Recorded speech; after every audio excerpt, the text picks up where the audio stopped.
नमस्कार, आप देखना शुरू कर रहे हैं वार्तालाप टीवी। कुछ महीने पहले ये क्लासेज स्टूडेंट से भरी हुआ करती थी, लेकिन आज कोरोना वायरस के चलते तमाम स्कूल कॉलेजेस बंद हैं और बच्चे घर से ही ऑनलाइन क्लासेस के जरिए पढ़ रहे हैं। नन्हे मुन्ने बच्चे भी जो शायद ऑनलाइन क्लासेस का मतलब भी नहीं जानते, वो भी आज ऑनलाइन क्लासेस ले रहे हैं और घर से पढ़ रहे हैं। ऐसे में अभिभावक की चिंता बढ़ रही है। अभिभावक बच्चों के स्वास्थ्य को लेकर चिंतित हैं। अभिभावक चिंतित हैं कि बच्चों की आंखों पर असर ना पड़े, क्योंकि नन्हे मुन्ने बच्चे ऑनलाइन क्लासेस नहीं ले सकते। कोरोना वायरस संकट ने अभिभावकों को आर्थिक परेशानी के रास्ते पर छोड़ दिया है। ऐसे में तमाम स्कूल ऑनलाइन क्लासेस के नाम पर फीस वसूल रहे हैं। ऐसे में तमाम अभिभावकों के स्कूल वालों से कुछ सवाल हैं जिनके वो जवाब जानना चाहते हैं। आज वार्तालाप टीवी की खास रिपोर्ट को आपको जरूर देखनी चाहिए, क्योंकि अगर आपके परिवार में, पड़ोस में या फिर रिश्तेदारी में कोई बच्चा है तो ये खास रिपोर्ट आपके लिए है।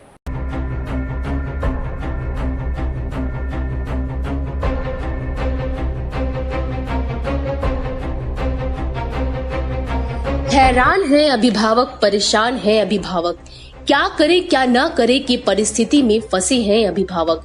जी हाँ, मैं बात कर रही हूँ उन अभिभावकों की जिन पर एक तरफ तो कोरोना की मार है और दूसरी तरफ अभिभावकों पर फीस का दबाव डाला जा रहा है।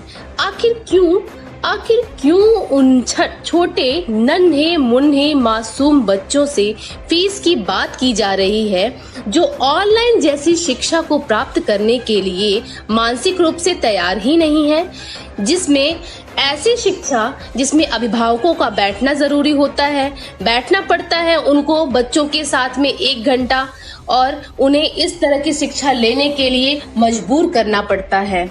जी हाँ, मैं बात कर रही हूँ फीस के संदर्भ में, छोटे बच्चों की फीस के संदर्भ में। उत्तर प्रदेश जैसे राज्य में के बड़े शहर, नोएडा जैसे शहर के बड़े बड़े तमाम ऐसे प्राइवेट और नामी स्कूल हैं जिन्होंने छोटे बच्चे जिनकी उम्र 4 साल, 5 साल, 6 साल है, ऐसे बच्चों के लिए अभिभावकों पर दबाव डालकर फीस की बात की है और उन्हें ऑनलाइन शिक्षा देने की बात की है। बार बार मोबाइल पर अभिभावकों के पास मैसेज आ रहे हैं फीस के संदर्भ में, ऑनलाइन पढ़ाई करवाने के संदर्भ में, और इन्हीं सब परेशानियों से जूझते हुए त्रस्त होकर अभिभावकों के द्वारा ऐसे कई सवाल हैं जो कि फीस न देने के खिलाफ हैं। अभिभावकों का यह कहना है कि स्कूल को फीस क्यों दी जाए जब हमारा बच्चा स्कूल गया ही नहीं। ऑनलाइन पढ़ाई क्या आपने हमसे पूछकर करवाई थी? और नहीं, हमने आपको कहा था कि आप ऑनलाइन पढ़ाई करवाइए, क्योंकि हमें पता है कि हमारा बच्चा इतना छोटा है कि वह ऑनलाइन शिक्षा ले ही नहीं सकता है, उसके साथ हमें बैठना पड़ता है। कृपया कर इस तरह की शिक्षा ना दें। ऑनलाइन पढ़ाई करवाने से पहले क्या आपने हमसे पूछा था, अभिभावकों से पूछा था कि पढ़ाई करवाने के लिए आपके पास मोबाइल या लैपटॉप की सुविधा है या नहीं? इंटरनेट, वाईफाई, इन सब तमाम तकनीकियों की सुविधा है या नहीं? एक तरफ तो शिक्षकों ने बच्चों को यह सिखाया है कि मोबाइल, लैपटॉप, टीवी जैसी चीजों से दूर रहना चाहिए, इससे आपके आंखों की रोशनी खराब हो जाती है, और आज आप इन्हीं तकनीकियों का इस्तेमाल करके केवल फीस के लिए जहां आप पहले स्कूल में बच्चों को 4 से 5 घंटे तरह तरह की गतिविधियों के द्वारा सिखाया करते थे, और आज आप ऑनलाइन पर 1-8 घंटे की शिक्षा दे करके उन्हें इस तरह की पढ़ाई दे करके आप फीस की मांग कर रहे हैं। शिक्षा के साथ में ऐसा दोहरा मापदंड क्यों अपना रहे हैं? क्यों इस तरह की शिक्षा दे करके हमारे बच्चों के व्यक्तित्व पर, उनकी मानसिक स्तर पर, उनकी आंखों की रोशनी पर बुरा प्रभाव डालने का प्रयास कर रहे हैं? अगला सवाल हमारा यह है कि आप सभी स्कूल वालों ने, मैनेजमेंट ने मिल करके अखबार में एक विज्ञापन तो दे दिया कि अभिभावकगण फीस जमा कराएं। कृपया कर यह बताइए कि अभिभावक कहां से फीस लेकर आएंगे जब उनकी नौकरी, व्यापार, काम काज सब कुछ इस कोरोना जैसी महामारी की चपेट में पूरी तरह से प्रभावित है। सब कुछ इस कोरोना के संकट काल में ठप हो गया है और आर्थिक संकट से हम सब जूझ रहे हैं, तो ऐसे में हम बेवजह की फीस क्यों दें? हमारा अगला सवाल है नोएडा जैसे ऐसे प्राइवेट और नामी स्कूल वालों से, जिन्होंने यह कह दिया कि हमें अपने टीचर को, अपने स्टाफ को तनख्वाह देनी है।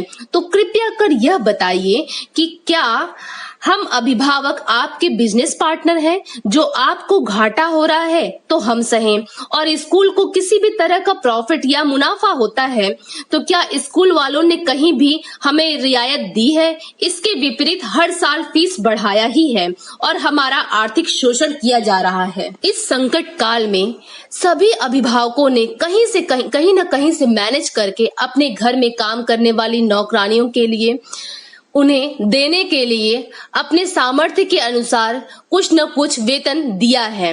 बड़ी बड़ी कंपनी, फैक्ट्री, वहां के मालिकों ने भी अपनी जेब से अपने कर्मचारियों को वेतन दिया है। तो क्या स्कूल की तरफ से ऐसी कोई भी जिम्मेदारी नहीं बनती है कि वो अपने शिक्षकों को अपने पास से वेतन दें? वो क्यों अभिभावकों पर जबरदस्ती छोटे बच्चों को, जिन्हें पढ़ने का बिल्कुल भी इसमें रुचि नहीं है, ऑनलाइन जैसी पढ़ाई को पढ़ने के लिए, आप उन पर दबाव डाल करके और फीस लेकर के अपने शिक्षकों को वेतन देने की बात कर रहे हैं? आप बार बार फीस की मांग करके और स्कूल से बच्चों का नाम काटने की धमकी दे करके जबरदस्ती हमसे फीस नहीं वसूल सकते हैं। जब तक स्कूल बंद है तब तक हम फीस अभिभावक नहीं दे सकते हैं। स्कूल को बिल्कुल भी इस तरह की बेवजह फीस देने के खिलाफ है। यह कैसी शिक्षा दी जा रही है जिसमें हमारे बच्चों को मोबाइल देखने की, लैपटॉप देखने की बुरी लत लग रही है, जिनके मस्तिष्क पर बुरा प्रभाव पड़ रहा है, जिनकी आंखों की रोशनी पर बुरा प्रभाव पड़ रहा है। इस तरह की शिक्षा दे करके अगर कल हमारे बच्चों की स्वास्थ्य पर, आंखों की रोशनी पर कोई भी बुरा असर पड़ता है तो क्या स्कूल इसकी जिम्मेदारी लेता है? क्या स्कूल इसकी कहीं से भी भरपाई करेगा? मेरा मानना है कि इस तरह की शिक्षा न्यायिक दृष्टिकोण से भी उचित नहीं है। इस तरह की शिक्षा के लिए हमसे जो फीस की मांग की जा रही है, हम अभिभावकों के साथ में नाइंसाफी है और अनुचित है।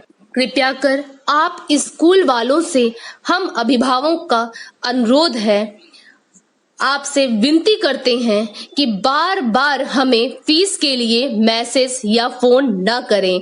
बार बार इस तरह की शिक्षा पढ़ाने के लिए हम पर जबरदस्ती दबाव न डालें।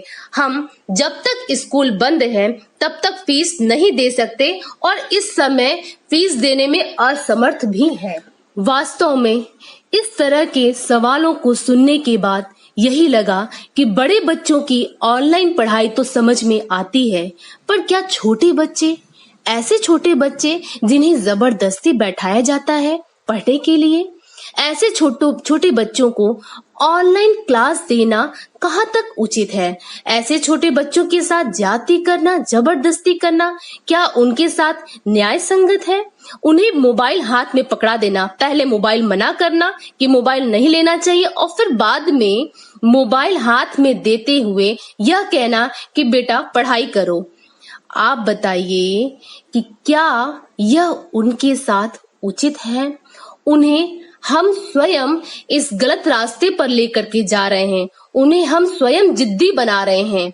वाकई इस तरह की शिक्षा बच्चों को एक गलत दिशा में ले जा रही है।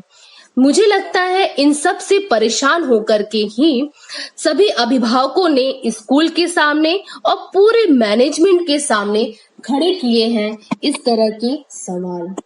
आप सभी से रिक्वेस्ट है कि आप इस वीडियो को देखने के बाद अगर सहमत हैं तो लाइक करें और ज्यादा से ज्यादा लोगों के साथ शेयर करें, जिससे कि इस मुहिम को आगे बढ़ाया जा सके। वार्तालाप टीवी की मुहिम में आज बस इतना ही। आगे भी मुहिम वार्तालाप टीवी की जारी रहेंगी। तमाम छोटी बड़ी खबरों के साथ बने रहने के लिए वार्तालाप टीवी को अभी सब्सक्राइब करें।